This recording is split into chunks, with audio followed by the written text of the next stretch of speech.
आप देखिए पीछे कोई आवाज़ नहीं। मैं थोड़ा सा कमेंट्स टॉपिक ले रहा हूँ, जो आपकी कहानी वाली जो बुक है उसमें से भी आपको क्वेश्चन आना है, और जो आपका उपन्यास है उसमें से भी आपको क्वेश्चन आना है। इसका मतलब कि जो मैं बात कर रहा था आपसे तत्वों को लेकर, तो देखिए कि आपका एक बुक आपकी उपन्यास है, उपन्यास, और दूसरी बुक आपकी क्या है, कहानी है। दो बुक है, दो बुक। अब इस दोनों बुकों में से उपन्यास और कहानी, इनमें से एक क्वेश्चन आपसे कैसा पूछा जाएगा, समीक्षा, कॉमन क्वेश्चन पूछा जाएगा, समीक्षा। ध्यान रखना 100% पूछा जाएगा तुमसे। इसमें भी पूछ सकता है, कहानी में भी, और आपके उपन्यास में भी पूछ सकता है। तो समीक्षा का मतलब है कि इसको पूछेगा वो कितने, 3 तरीका से पूछेगा आपसे। एक तो पूछेगा आपसे कैसे, कैसे पूछेगा कि ग्लोबल गार्ड का उपन्यास, उसकी समीक्षा कीजिए। एक पूछेगा कहानी की समीक्षा कीजिए। अब यहाँ उपन्यास पूछेगा तो आपको ग्लोबल गार्ड के देवता का नाम देगा, और कहानी पूछेगा तो जो कहानी के विषय में पूछेगा आपसे उसका नाम देगा। पूछेगा तो कैसे, एक शब्द तो देगा वो आपको कि तत्वों के आधार पर, तत्वों के आधार पर, और दूसरी तरह से लिखेगा तो फिर कैसे बोलेगा, पूछेगा तात्विक समीक्षा, तात्विक समीक्षा। और तीसरा जो है वो शब्द क्या पूछेगा, समीक्षा, समीक्षा। चीज एक ही है, पॉइंट वही है। कैसे भी पूछ सकता है आपसे। कहानी कोई भी है, जो भी XYZ है, जो भी आएगा, ध्यान रखना। तो यहाँ जैसे आपने पर्दा पढ़ी थी तो पर्दा भी हो सकती है, जैसे आपने पढ़ी थी यही सच, वो हो सकती है, नहीं क्या? तो कोई भी हो सकती है। सिक्का बदल गया, कहानी वो भी हो सकती है। जिसका भी कहानी कोई भी नाम आए, बस उसी के तत्वों के आधार पर समीक्षा करनी है। अगर इसकी जगह पूछा जाए आपसे उपन्यास, कि उपन्यास के तत्वों के आधार पर समीक्षा, जब भी वही पॉइंट रहेंगे, और तात्विक समीक्षा पूछी जाए जब भी वही पॉइंट रहेंगे, और समीक्षा ग्लोबल गार्ड के देवता उपन्यास की समीक्षा कीजिए, कहानी की समीक्षा कीजिए, तो पॉइंट वही रहेंगे, उनमें कोई फेरबदल नहीं होगा। तो कॉमन जो पॉइंट है इनके आपके, तो वो क्या है,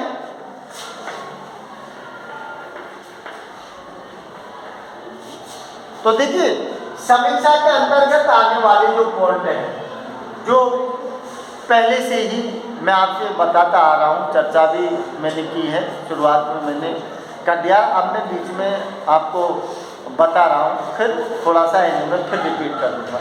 तो ध्यान रखना कि पहला जो पॉइंट है, चाहे उपन्यास की तात्विक समीक्षा कराया जाए चाहे कहानी की कराया जाए, ध्यान रखना 100% क्वेश्चन आएगा आपको, क्योंकि 2 क्वेश्चन आए थे कहानी की समीक्षा से संबंधित लास्ट पेपर में। तो ध्यान रखना कि कोई भी हो, उपन्यास हो चाहे कहानी हो, आपकी सेम तत्व है, और वो तत्व कौन से हैं आपके। पहली क्या है आपकी, कथा वस्तु, कथा वस्तु जो आप सुनते आ रहे हो, और दूसरा क्या है, कथोपकथन, दूसरा कथोपकथन। कथा वस्तु को अपन क्या कहते हैं, वर्ण विषय, वर्ण विषय बोलते हैं। वर्ण विषय लिखो जब भी वही बात है, कथा वस्तु लिखो जब भी वही बात है। और कथोपकथन का मतलब क्या होता है, कथोपकथन का मतलब है कथ प्लस उपकथन। इसका मतलब बोलने के बाद बोलना, अर्थात संवाद शैली, सीधी बात है, संवाद शैली, संवाद शैली, ये ध्यान रखना। दूसरा और तीसरा जो है, जिसको अपन कहते हैं पात्र चित्रण, पात्र चित्रण बोलो, या दूसरे शब्दों में इसको क्या बोलो, चरित्र चित्रण, चरित्र चित्र। और चौथा क्या है? भाषा से, भाषा से चौथा पॉइंट है आपका। और पांचवा क्या है? देश काल वातावरण, देश काल वातावरण। और तीसरी चीज है आपकी उद्देश्य। ये पॉइंटों को रख लो बिल्कुल, दोनों ही जगह पूछेगा आपसे। तो ये 6 पॉइंट हैं आपके, चाहे आपको उपन्यास में पूछे चाहे आपको कहानी में पूछे, आपको 100% पूछेगा। तो उपन्यास की भी तात्विक समीक्षा इनके माध्यम से होगी, और कहानी भी कोई भी आए XYZ तो तात्विक समीक्षा भी इन्हीं पॉइंटों के माध्यम से होगी। अगर इसकी जगह आपके नाटक होता, नाटक के भी यही तत्व होते हैं, एकांकी होते हैं उसमें भी यही तत्व होते हैं, लेकिन थोड़ा सा चेंजेज आ जाते हैं। चेंज क्या आ रहा है इसमें? 2 पॉइंट और बढ़ जाते हैं। एकांकी जब आती है, सेकेंड ईयर में आएगी आपको एकांकी, उसमें 2 पॉइंट और बढ़ जाएंगे आपके। तो ये तो क्या हो जाएगा आपका? संकलन त्रय, संकलन त्रय। और एक बढ़ जाता है अभिनियता, अभिनेता, जिसको बोलते हैं मंचयता, अभिनेता या मंचयता। 2 पॉइंट और बढ़ जाते हैं, लेकिन ये पॉइंट आपको फर्स्ट ईयर में एंट्री नहीं करने हैं, क्योंकि उपन्यास और कहानी में ये चीज नहीं होती है। उपन्यास कहानी में न तो संकलन त्रय होता है और न अभिनेता होता है। ये चीज आपको कहाँ आएगी? ये आपको BA सेकेंड ईयर में आएगी। सेकेंड ईयर में कहा? जिसमें आपको क्या है? एकांकी और नाटक। नाटक और एकांकी जब चलेंगे तो इन दोनों को ध्यान रखना। ये आपको फर्स्ट ईयर में एंट्री नहीं करनी है, लेकिन आगे के लिए एडवांस बता रहा हूं, ये 2 पॉइंट और आपको आएंगे। अब सुनिए आप लोग कि उपन्यास कहानी जो भी है, अब मुझे ये बताओ कि इन पॉइंटों के अंतर्गत आपको पहले मैं जिक्र कर चुका हूं, तो कोई पॉइंट आपके दिमाग में ऐसे कि हिसाब इस पॉइंट में क्या है? पॉइंट तो आपने रख लिए कि ये पॉइंटेज है, लेकिन इन पॉइंटों में आएगा क्या? किसी को कोई कंफ्यूज हो कि हमें पता नहीं साहब इसमें क्या आएगा, हम क्या लिखेंगे, तो फिर बताइए। जानते हो सब? जान भी नहीं दिए हो, बोल भी नहीं दिए, कैसे काम चले भाई? इसका मतलब है कि आप सब लोग जानते हो, हैं? देखिए, सुनिए, शॉर्ट में आपको बताता हूं मैं कि जैसे ग्लोबल गांव का देवता उपन्यास है, ठीक है? उसकी अगर इस पॉइंट को लोगे आप तात्विक समीक्षा के अंतर्गत, तो कथा वस्तु है, कथा वस्तु वर्ण विषय। इसका मतलब कि जो ग्लोबल गांव का देवता है उपन्यास, उसका वर्ण विषय क्या है? तो सीधी बात है कि आपको रणेंद्र के द्वारा, जो लेखक का उपन्यास का लेखक है रणेंद्र, उसका जो पोस्टिंग होने से लेके जो चर्चा चली है ना, और जो 5 कंपनियों जो आदिवासी जनजाति के साथ जो हुआ है, वो सारी की सारी आपको संक्षिप्त रूप में दिखानी है कथा वस्तु। भाई जो आपको मैंने पढ़ाया है ग्लोबल गांव का देवता, उसमें लेखक की पोस्टिंग होने के साथ ही तो चालू हुई है सारी चीज़, और उसके बाद में जो घटना एंड तक चली है, जहाँ तक उनको क्या दिया है, आदिवासी जनजाति को जो जंगल है उनसे नक्सलवादी घोषित करके उनको निकाल देना है। तो फिर वहाँ, लेकिन ये पॉइंट इतना बड़ा होता है कथा वस्तु का, क्योंकि अगर मान लो इसको आप अच्छी तरह से जानते हो तो ये कॉपी यही बदले, लेकिन ऐसे काम नहीं चलेगा। अपन को सिर्फ क्वेश्चन के हिसाब से चलना है। ये पॉइंट में आपको 8-10 लाइनें लिखनी है, ज़्यादा से ज़्यादा, शॉर्ट एंड स्वीट। क्या करना है कि रणेंद्र जो लेखक है, उन्होंने जब उनकी आदिवासी क्षेत्र में पोस्टिंग होती है और वहाँ पहुँचने पर वो जिस तरह का माहौल देखते हैं, उसका जिक्र उन्होंने अपनी उपन्यास में किया है, और उन आदिवासी क्षेत्रों के साथ किन किन लोगों ने, तो 5 कंपनियों का नाम लिख दो और एंड कर दो, बस उसको एंड कर दो, ज़्यादा मत बढ़ाना, क्योंकि कथा वस्तु है, शॉर्ट में दिखानी है आपको। अब थोड़ी देर के लिए यहाँ ले लो, थोड़ी देर के लिए। तो फिर बात यह है कि जैसे पर्दा है, कहानी है, तो पर्दा कहानी का लेखक, मतलब जिस तरह से उसकी कथा वस्तु है, तो फिर आपको शॉर्ट में यहाँ पर्दा की कहानी कथा वस्तु दिखानी है, ज़्यादा नहीं, सिर्फ 8-10 लाइन में उसको शुरुआत करनी है, उसको दिखाना है कि इसका वर्ण विषय क्या है।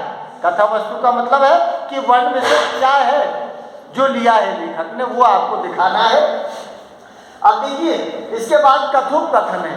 कथोपकथन जो क्या है, संवाद है। कथोपकथन का मतलब होता है कथ प्लस उपकथन, इसका मतलब बोलने के बाद बोलना। इसका मतलब है चाहे वो उपन्यास हो, चाहे आपकी कहानी हो, उन पात्रों का नाम याद होना जरूरी है। कथोपकथन नहीं बनेगा, क्योंकि अकेला व्यक्ति संवाद नहीं कर सकता। कर सकता है क्या अकेला? नहीं कर सकता। हाँ, अकेला व्यक्ति संवाद करता है, उसको कहते हैं अंतर्द्वंद संवाद। तो अंतर्द्वंद संवाद जो होता है वो तो मन के आदमी के अंदर होता है, क्योंकि मन अच्छा और बुरा दो है, तो दोनों के बीच लड़ाई होती है, वो अंतर्द्वंद आता है। लेकिन यहाँ क्या है कि कथोपकथन संवाद जो है, उसमें आपको पात्रों की जो नाम है, उन नामों को लिखना पड़ेगा। जैसे आपने कथोपकथन में जैसे किशन कन्हैया पांडे है, गोनू सिंह उर्फ गणेश्वर है, लालचंद है, बालचंद है, ललिता है, कविता है, नहीं क्या बुधनी है, और डॉक्टर राम कुमार है। कितने सारे पात्र हैं, बस उन पात्रों का आप 1, 2, 3, 4 क्रम से नाम रख दो, क्रम से नाम उनका रख दो, और किसने क्या कहा है बस 2-2, 4-4 शब्द उनके आगे लिख दो, तो वो क्या हो जाएगा, संवाद हो जाएगा। भाई पहले इसने ये बात कही, फिर इसने ये बात कही, समझ लो, तो वो क्या बन जाएगा, संवाद बन जाएगा। कब भाई 2 से कम तो बिल्कुल नाम देना ही नहीं है, क्योंकि 2 से कम अकेला संवाद हो नहीं सकता। अब 2 से ज़्यादा तो कितने भी हो सकते हैं, 10, 20, 50 आदमी कितने भी हो सकते हैं, जो बोलेंगे वो संवाद होगा। तो पात्रों का नाम जरूर याद रखना, क्योंकि पात्रों की भूमिका रहती है, संवाद में पात्र होते हैं। अरे आप संवाद का मतलब आप रामलीला, आप नाटक भी तो देखते हो टीवियों पर, तो कभी लेडीज आती है, कभी जेंट्स आता है, कभी क्या होता है, तो वो बोलते हैं, तो वो संवाद ही तो है उनका। रामलीला देखते हो तो रावण आएगा, कभी राम आएगा, कभी हनुमान आएगा, तो वो जो पात्र की भूमिका निभाते हैं वो संवाद ही तो है। तो संवादों के माध्यम से उनका चरित्र चित्रण किया जाता है, लेकिन चरित्र चित्रण नीचे का पार्ट है आपका। तो संवाद ध्यान रखना, संवाद में 1 से अधिक नाम होना जरूरी है। तो मैंने आपको 10-12 नाम लिखाए हैं उपन्यास में, और उसी तरह से कहानी जो भी पूछे, उस कहानी के प्रमुख पात्र कौन कौन हैं, उनका नाम दिखाना है, फिर उनका संवाद दिखाना है, तो ये आपका कंप्लीट हो जाएगा। ये पात्र चित्रण है। पात्र का मतलब जो कैरेक्टर जिसे अपन बोलते हैं, जो पात्र भूमिका निभाता है, कोई जैसे रावण की भूमिका निभाता है, हनुमान की भूमिका निभाता है, या फिर वो सीता की भूमिका निभाती है। इसका मतलब क्या है, इसका मतलब कि जैसे इसमें पात्र आया है भाई गोनू सिंह उर्फ गणेश्वर उपन्यास में, तो उसका चरित्र कैसा है, इसमें भी आपको नाम की जरूरत पड़ेगी। तो यहाँ उसी तरह से जैसे ऊपर लिखा है ना आपने, ठीक उसी तरह से आपको पात्रों का नाम लिखना पड़ेगा। किशन कन्हैया पांडे और गोनू सिंह और लालचंद, बालचंद और ललिता, कविता, तो उनके आगे 1-1 लाइन लिख दो। अरे सीधी बात यह है कि जब तक हम किसी व्यक्ति के विषय में नहीं जानते हैं तो उसका चरित्र चित्रण हम नहीं कर सकते, लेकिन जब हम जान जाते हैं तो हमें इतना तो पता लग जाता है ना कि आदमी किस तरह का है, इसका व्यवहार कैसा है, इसका स्वभाव कैसा है, इसकी सभ्यता संस्कृति कैसी है, तो फिर हम आराम से उसका विशेषता उसमें लिख सकते हैं। तो जो भी पात्र हैं उन पात्रों को लिखिए, पात्रों के नाम के आगे उसके व्यवहार को दिखा दिए, उसकी चरित्र से संबंधित जो विशेषताएं हैं उसको एक दो लाइन में दिखा दिए। इसका मतलब कि जैसे आपने लिख दिया गोनू सिंह, गणेश्वर सिंह, इसका मतलब वेदांत कंपनी का मालिक है। वैसे जो दिया है बबुअन टोली का वो मालिक है जो एक नंबर का बेईमान है, बदमाश है, क्योंकि सारे जो काम होते हैं उसी के इशारे पर होते हैं और नैतिक पतन और चरित्र से गिरा हुआ है, लोभी है, स्वार्थी है और दूसरों की जमीन को कब्जा कर हत्याने वाला है। बस हो गई पूर्ति। लेकिन भाई उनके विषय में जानोगे चरित्र जो है तो जब तो आप लिखोगे। जैसे लालचंद लिखा, लालचंद तो लालचंद के आगे आप लिख दो कि नवा टोली के प्रमुख प्रधान के रूप में है, आदिवासी जनजाति के प्रमुख आंदोलन करता और नेतृत्व करता है और अपनी इज्जत के लिए मर मिटने वाले हैं, तो पूर्ति हो जाती है। लेकिन उनके विषय में समझोगे जब भी तो चरित्र का विषय वर्णन कर पाओगे आप। तो इसमें क्या है कि जैसे पात्रों की इसमें संवाद शैली में जरूरत पड़ती है, ठीक उसी तरह से पात्र का चरित्र चित्रण, उसके चरित्र की जो विशेषताएं हैं वो आपको इसमें भी नामों की जरूरत पड़ेगी और नाम रखते जाओ, उसके आगे एक एक लाइन लिखते जाओ तो फटाक से आपका काम हो जाएगा। उसके बाद देखिए अब ये चौथा पॉइंट है आपका भाषा शैली। अब भाषा शैली जो है इसका मतलब है कि जो उपन्यास लिखा है किसी ने या फिर कोई कहानी लिखी है, उस लेखक ने जो लिखा है उसमें किस तरह की भाषा को दिखाया गया है। इसका मतलब कि मान लीजिए कि उपन्यास के ऊपर अपन चर्चा करें तो उपन्यास कहाँ का है, झारखंड की भूमि को अपना आधार बनाया है। इसका मतलब आदिवासी जो जनजाति है झारखंड क्षेत्र में निवास करने वाली, उसके ऊपर ये उपन्यास लिखा गया है। तो अब तुम देख लो कि आदिवासी जनजातियों की कैसी भाषा हो सकती है। अरे उन्होंने लिखा है कि पहली बात तो वो बेचारों की कोई शिक्षा नहीं है, भाषाहीन है, संस्कृतिहीन है, तो फिर उनकी भाषा अच्छी कहाँ से होगी। इसका मतलब है कि आदिवासी जनजाति की सभ्यता, संस्कृति, भाषा सभी तरह से वो वंचित है। और ग्रामीण जंगलों में जो निवास करने वाली जनता है जो आदिवासी के रूप में है, उनकी भाषा कैसे हो सकती है। उनकी भाषा ये संकेतात्मक भाषा की ओर इशारा करती है, चित्रात्मक भाषा की ओर इशारा करती है।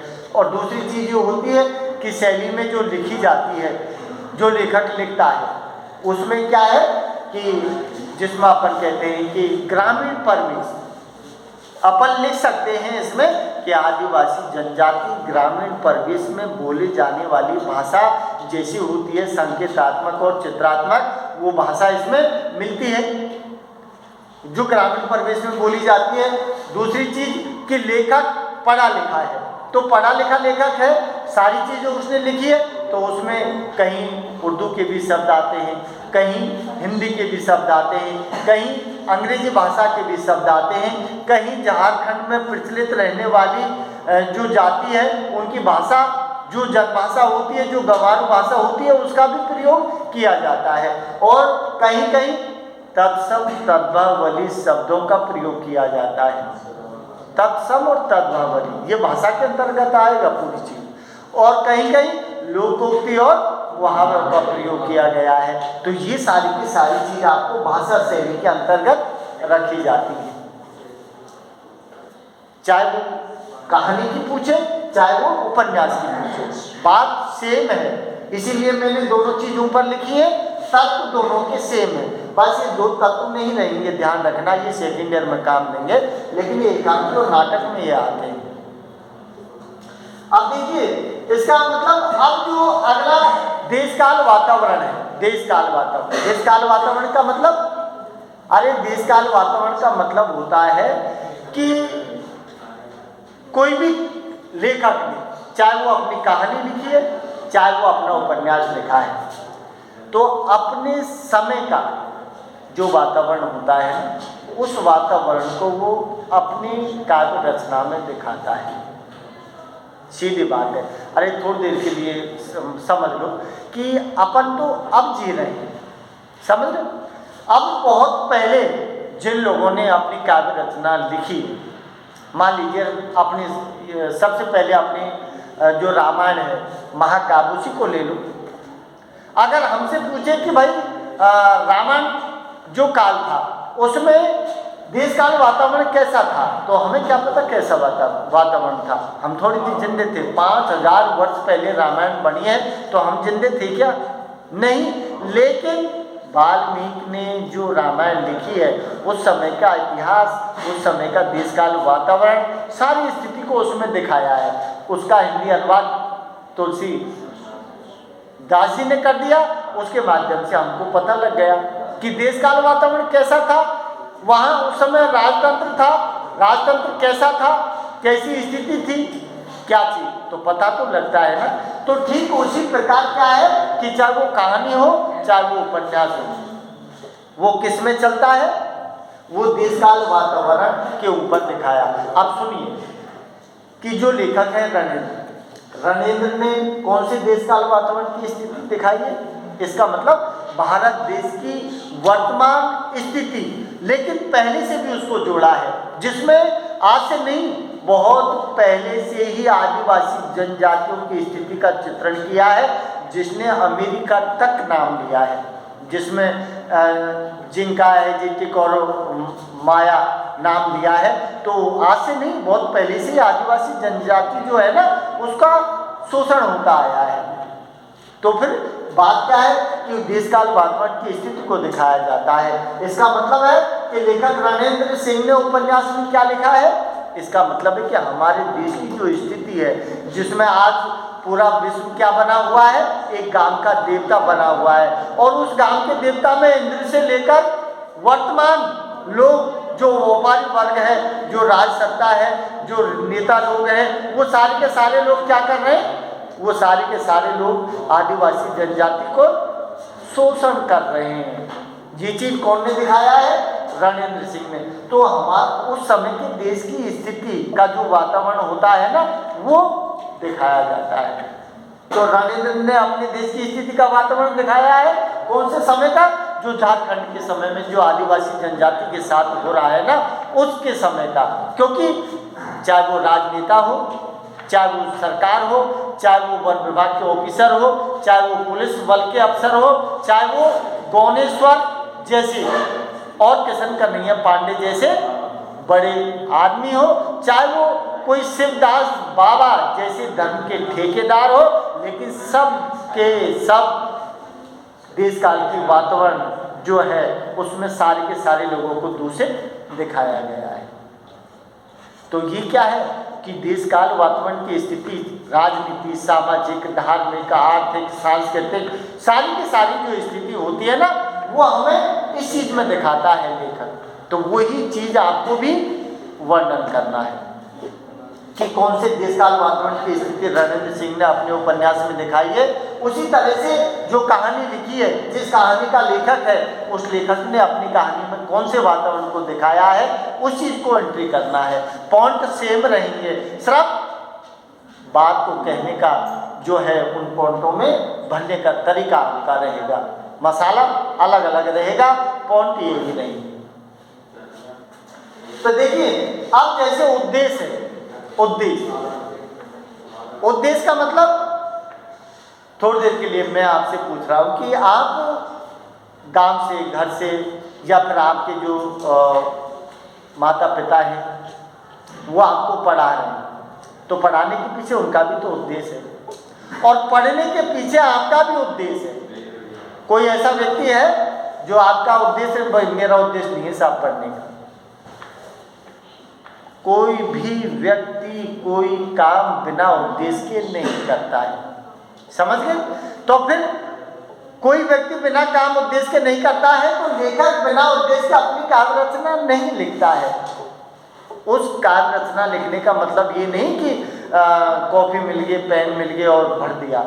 अरे उसके पीछे उसका उद्देश्य है, आखिरकार वो क्या संदेश छोड़ना चाहता है जनता के बीच में, उसका वर्ण विषय क्या लिया है उसने, क्या मैसेज छोड़ना चाहता है वो जनता के बीच में, तो फिर वो उद्देश्य को रखता है। इसका मतलब कि जैसे उपन्यास रणेंद्र ने लिखा है, तो रणेंद्र का उद्देश्य क्या है? इसका मतलब है कि रणेंद्र सिंह ने जो उपन्यास लिखा है ना, तो उसका उद्देश्य क्या है?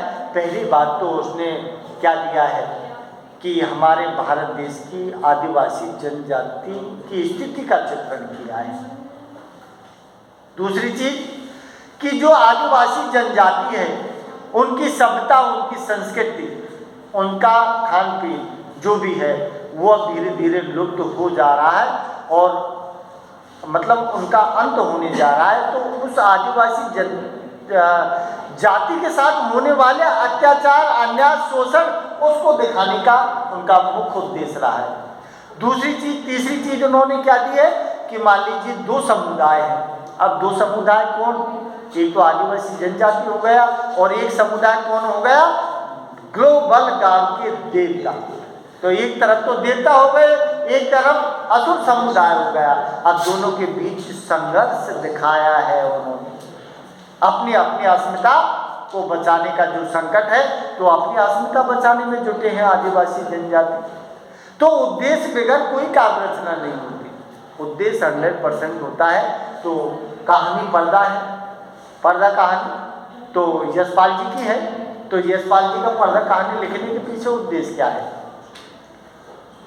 भाई कहानी लिखी है उन्होंने, तो उसके पीछे उद्देश्य क्या है? इसका मतलब है कि मध्यम वर्गीय परिवार जो होता है, जिसमें आदमी अपना जीवन जीता है, लेकिन जो परंपरा पीढ़ी चलती आ रही है पर्दे की, उस पर्दे को वो बराबर रखना चाहता है और उस सभ्यता, उस संस्कृति को बचा के रखना चाहता है। लेकिन पारिवारिक स्थिति, आर्थिक स्थिति कमजोर होने के कारण वो सारी चीज़ों को ठीक से नहीं निभा पाता।